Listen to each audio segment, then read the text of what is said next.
Iraq में al Qaeda के लोग 3 अमेरिकन होस्टेजेस का सर धड़ से जुदा करने वाले थे। जॉन ट्रेटन उन्हें बचाने वहां पहुंच गया था, लेकिन उसके सुपीरियर्स ने उसे कोई भी एक्शन लेने से मना कर दिया। लेकिन जॉन ने अपने सुपीरियर्स की बात ना मानते हुए जिहादियों पर हमला कर दिया। जॉन खुले में तो ऐसे फायरिंग कर रहा था जैसे हम खुले में हल्के होते हैं, मतलब जॉन को 1% भी डर नहीं है। जब जॉन फायरिंग कर रहा था तो जिहादी भी फायरिंग कर रहे थे, और जब जॉन हाथों से लड़ने लगा तो जिहादी भी हाथों से लड़ने लगे। कुछ भी कहो, अलकायदा वाले लोग बिल्कुल कायदे से चलते हैं। खैर, इसके बाद मिलिट्री आ गई और उन्होंने जिहादियों का काम तमाम कर दिया। अगली सुबह जॉन के सुपीरियर ने उसकी तारीफ करी और फिर उसे मिलिट्री से निकाल दिया। जॉन जैसे ही मिलिट्री से वापस आया, उसकी बीवी रे मिस्टीरियो की तरह उस पर कूद पड़ी। जॉन उसे उठा के अंदर ले गया और फिर उन्होंने साथ में कुछ अच्छा टाइम स्पेंड किया। केट नहीं चाहती थी कि जॉन वापस जाए। उस बेचारी को क्या पता कि जॉन अब यहीं रहेगा, और जो राशन 30 दिन चलता था वो 10 दिन में खत्म हो जाएगा। दूसरी तरफ रोम और उसके साथी एक ज्वेलरी शॉप में जाते हैं। वे लोग यहाँ ज्वेलरी खरीदने नहीं बल्कि चुराने आए थे। रोम ने सबको जमीन पे लेटने के लिए कहा। वो नहीं चाहता था कि कोई भी उससे आंखें मिलाए। जहाँ हीरे रखे हुए थे वो गेट बुलेट प्रूफ ग्लास से सिक्योर था। रोम ने एक लड़की को गन पॉइंट पे ले लिया, जिसके बाद सिक्योरिटी वाले को वो गिलास हटाना पड़ा। तभी पता चलता है कि ये लड़की भी रोम के साथ मिली हुई है। उन्होंने हीरे ले लिए और यहाँ से निकल गए। बाहर पोल्स की गाड़ी आ गई, जिसे इन्होंने रॉकेट से उड़ा दिया। रोम को देख के हमारा तो रोम कांप गया। इधर जॉन का सिक्योरिटी गार्ड के तौर पर पहला दिन था। उसके साथ का बंदा जो बड़ा हंस रहा था। उसे देखकर जॉन ने पूछा, क्या तुम यही करते हो पूरे दिन? नहीं, मैं बीच बीच में संडास भी जाता हूँ। जॉन को ये जॉब काफी बोरिंग लग रही थी, क्योंकि वे लोग बस यहाँ पर बैठे हुए थे, जबकि जॉन को आदत थी मिशन पर जाने की, जोखिम उठाने की। लेकिन यहाँ उठाने के लिए उसके पास सिर्फ उसकी बीवी थी। जॉन को डिमोटिवेट होते हुए देखकर उसके साथी जॉन ने उससे कहा, ये जॉब इतनी भी बुरी नहीं है जितना तुम इसे समझ रहे हो। कुछ ही सालों में तुम्हारा प्रमोशन हो जाएगा। तुम्हें कितने साल हो गए यहाँ जॉब करते हुए? लगभग 9 साल। तभी इनके पास कॉल आया। बिल्डिंग में कोई रईस ज्यादा माहौल खराब कर रहा था। जॉन ने उसे प्यार से समझाने की कोशिश करी, लेकिन वो नहीं माना, तो जॉन उसे उठा के नीचे ले आया। अब रईसजादे के साथी भी आ गए, जिनके सामने वो चोट दिखाने लगा। जॉन को इतने सुनने की आदत नहीं थी, इसलिए उसने रईसजादे को पेल दिया और नौकरी के पहले ही दिन उसकी नौकरी चली गई। शाम को जब जॉन घर वापस आया तो उसकी शक्ल पे 12 बजे हुए थे। उसकी वाइफ समझ गई कि कुछ तो गड़बड़ है। उसने पूछा कि क्या तुमने पेट भर के खाना खाया? पर बात खाने की नहीं थी, बल्कि बात की नौकरी की। इससे पहले जॉन कुछ बोलता, टीवी पर उसी की न्यूज आ गई। केट ने अब उससे कहा कि हम कहीं चलते हैं, कुछ मजे करते हैं। जॉन पहले तो नाटने लगा, फिर फाइनली वो मान गया। अगले दिन ये दोनों ट्रिप के लिए निकल गए। रास्ते में इन्हें गैस स्टेशन मिला, जहाँ पर जॉन गैस भरवाने के लिए रुक गया, अपने अंदर नहीं गाड़ी के अंदर। यहाँ पर ये लोग अकेले नहीं थे, बल्कि रोम और उसके साथी भी यहीं पर थे। फिर यहाँ पर पुलिस कार भी आ गई, जिसे देखकर रोम और उसके साथियों की हालत खराब होने लगी। पुलिस वाले ने कार से उतरकर रोम को रोम किया। उसकी और रोम की नॉर्मली बात हो रही थी कि बीच में कलवा आ गया और उसने पुलिस वाले में गोली उतार के सारा माहौल खराब कर दिया। शॉप के अंदर जॉन पे भी हमला हो गया और बाहर इन लोगों ने जॉन की कार चुरा ली और बीवी भी। जॉन अपनी बीवी को किडनैप होते हुए देख रहा था, लेकिन वो उसे बचाने के लिए कुछ भी नहीं कर पाया। कलवे ने पेट्रोल पंप में आग लगा दी ताकि सारे सबूत जल के राख हो जाए। सेकंडों में पूरा पेट्रोल पंप उड़ गया, लेकिन जॉन जरा सा भी नहीं जला। अरे इससे ज्यादा तो मैं कई बार पानी गर्म करते हुए जल जाता हूँ। जॉन को वहाँ पुलिस कार दिखी और वो कार की तरफ भागा। उसने ऑफिसर को कार में से निकालकर कहा कि मैं जल्दी मदद भेजता हूँ। इसके बाद जॉन कार में बैठा और मुजरिमों का पीछा करने लगा। उसने वायरलेस के थ्रू पुलिस को सारी जानकारी दे दी थी। जॉन को पीछा करता देख रोम के आदमियों ने उस पर गोलियां बरसा दी। अगेन जैसे आग जॉन का कुछ नहीं बिगाड़ पाई, वैसे ही गोलियां भी उसका कुछ नहीं बिगाड़ पाई।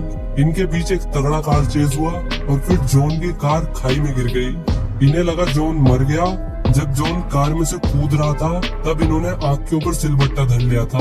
खैर, अब इन्हें एक लोकेशन पर पहुंचना है जहाँ इन्हें डायमंड के बदले पैसे मिलेंगे। दूसरी तरफ डिटेक्टिव क्राइम सीन पर पहुंच गया। इसके बाद डिटेक्टिव उस लोकेशन पर पहुंच गया जहाँ क्रिमिनल्स ने अपनी कार छोड़ दी थी। पीछे झाड़ियों में से निकलकर जॉन भी वहाँ पर आ गया। इतने बड़े एक्सीडेंट के बाद भी जॉन की बॉडी पर एक भी खरोच नहीं थी। उसने डिटेक्टिव को बताया कि वे लोग मेरी बीवी को ले गए। डिटेक्टिव ने उसे समझाने की कोशिश की कि पुलिस तुम्हारी बीवी को बचा लेगी, लेकिन जॉन पुलिस के भरोसे नहीं बैठ सकता था। वो खुद ही अपनी बीवी को बचाने चल दिया। इधर रोम और उसके साथी जंगल से होते हुए जा रहे थे। इसी बीच रोम के साथियों के बीच बहस हो गई, जिसे खत्म करने के लिए रोम ने अपने साथी को खत्म कर दिया। पुलिस इन सबको कुत्तों की तरह ढूंढ रही थी। दूसरी तरफ जॉन जंगल में भाग रहा था, तभी वो एक जाल में फंस गया। हालांकि उसने चाकू से जाल को काट दिया, लेकिन वहीं एक बंदा उसके सर पे बंदूक ताने खड़ा था। उसे लगा जॉन एक रेसलर है। जॉन ने उसे समझाने की कोशिश की कि वो रेसलर नहीं बल्कि एक्टर है। वो इतने साल से रेसलिंग की एक्टिंग कर रहा था, लेकिन वो बंदा उसकी बात मानने को तैयार ही नहीं था। तो जॉन ने उस पर हमला कर दिया, लेकिन दूसरे बंदे ने जॉन को बेहोश कर दिया। ये लोग जॉन को एक झोपड़ी में ले गए, जहाँ ये लोग कुछ इलीगल काम करते थे, मोस्ट प्रोबेबली ड्रग्स का धंधा। ये लोग जॉन से पूछते रहे कि वो यहाँ पे क्या कर रहा था। जॉन जैसी जवाब देने को होता, वो बंदा उसके घूसे जड़ देता। जॉन भी लाइक, जड़े जा तू, जितने घूसे जड़ने हैं जड़े जा। लौंडे ने IPL जिताया है, नाम लेना तो बनता है। खैर जैसे उन दोनों का ध्यान भटका, जॉन ने उन पर हमला कर दिया और दोनों को पीट पीट के वहाँ से भाग गया। थोड़ी देर धक्के खाने के बाद जॉन को एक हेलीकॉप्टर दिखा, जिसके सहारे वो नदी की तरफ बढ़ने लगा। दूसरी तरफ मुजरिम केट को लेके एक लॉन्ज में पहुंच गए, जहाँ वे आज की रात रुकने वाले थे। लॉन्ज में लाइट नहीं आ रही थी, इसलिए रोम ने कलवे को जनरेटर ठीक करने के लिए भेज दिया। जनरेटर तो ठीक हो गया, लेकिन तभी जॉन वहाँ पर आ गया। जॉन ने कलवे को बिना वॉशिंग पाउडर निरमा के धो दिया। अब रोम ने बाहर आकर अपने साथी से बात करी और उसे कार भिजवाने के लिए कहा। कार तक पहुंचने के लिए उन्हें बोट की जरूरत थी, जिसके लिए रोम ने अपने दूसरे बंदे को भेजा। जॉन ने उसे भी धर लिया और चौकी स्लैम मारकर उसे परमानेंटली सुला दिया। तभी वहाँ डिटेक्टिव भी आ गया। उसने और जॉन ने प्लान बनाया कि वे रोम को साथ में मिलके पकड़ेंगे। अब लॉन्ज में सिर्फ 3 जने बचे थे। लाइट जाते ही केट भी वहाँ से भागने लगी। एंजेला ने उसे रोकने की कोशिश करी, लेकिन जॉन ने केट को काफी कुछ सिखा रखा था, जिसकी मदद से केट ने एंजेला को मार मार के एंजल प्रिया बना दिया।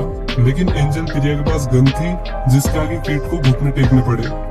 जॉन अचानक रोम को पकड़ने के लिए बाग में घुस गया, लेकिन रोम तो पहले से ही उस पर बंदूक ताने खड़ा हुआ था। हालांकि तभी डिटेक्टिव भी वहाँ पर आ गया, जिसके आगे रोम ने बंदूक नीचे कर ली। लेकिन फिर डिटेक्टिव ने भी अपनी बंदूक जॉन की तरफ कर दी। यहाँ हमें पता चलता है कि डिटेक्टिव पहले से ही रोम से मिला हुआ है और डायमंड का आधा हिस्सा रोम डिटेक्टिव को देने वाला था, सिर्फ एक शर्त पर कि उसे जॉन को मारना होगा। इससे पहले डिटेक्टिव गोली चलाता, जॉन ने उस पर हमला कर दिया और उसने रोम की गोलियों से बचने के लिए डिटेक्टिव को शील्ड बना लिया।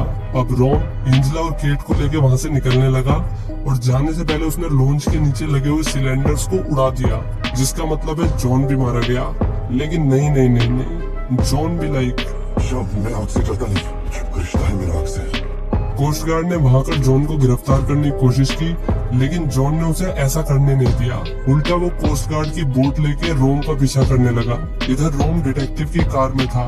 उन्हें लगा कि डिटेक्टिव की कार इस्तेमाल करना खतरनाक हो सकता है, इसलिए उन्होंने एक ट्रक रुकवाया और ट्रक ड्राइवर को मारकर ट्रक पर कब्जा कर लिया। जॉन ने रेडियो पर ट्रक ड्राइवर के मारे जाने की खबर सुन ली और वो अब उस ट्रक को ढूंढने लगा। रात होते ही जॉन ट्रक के नजदीक पहुंच गया। केट ने रोम का ध्यान भटका दिया ताकि वो जॉन को आता हुआ न देख सके। जॉन ने एक हाथ से एंजेला को बाहर फेंक दिया, जिससे उसकी मौके पर ही मौत हो गई। रोम ने जॉन को ट्रक से गिराने के लिए ट्रक को झोपड़ियों में घुसा दिया, लेकिन जॉन सुपरमैन की चोट है, इसलिए उसे कुछ नहीं हुआ। लेकिन थोड़ी देर में वो ट्रक से नीचे गिर गया। इसके बाद ट्रक एक बिल्डिंग में घुस गया, जिससे एक बड़ा धमाका हुआ। रोम ट्रक से कूद गया था, लेकिन केट के हाथ स्टीयरिंग व्हील से ही बंधे हुए थे। जॉन ट्रक के पीछे भागने लगा, जो कि बिल्डिंग से टकरा के नदी में गिर गया। रोम ने जॉन पे हमला कर दिया। उन दोनों के बीच एक तगड़ी फाइट हुई और आखिर में जॉन ने उसे उठा के आग में फेंक दिया और इसके बाद उसने नदी में छलांग लगा दी। केट अभी भी ट्रक में ही थी। जॉन उसे नदी से बाहर ले आया। उसे होश नहीं आ रहा था, लेकिन थोड़ी देर में उसे होश आ गया और पीछे से भुने हुए भुट्टे की तरह रोम ने फिर से जॉन पे हमला कर दिया। इस बार जॉन ने उसे पूरी तरह से खत्म कर दिया। सो इस पूरी मूवी में अग्नि देवता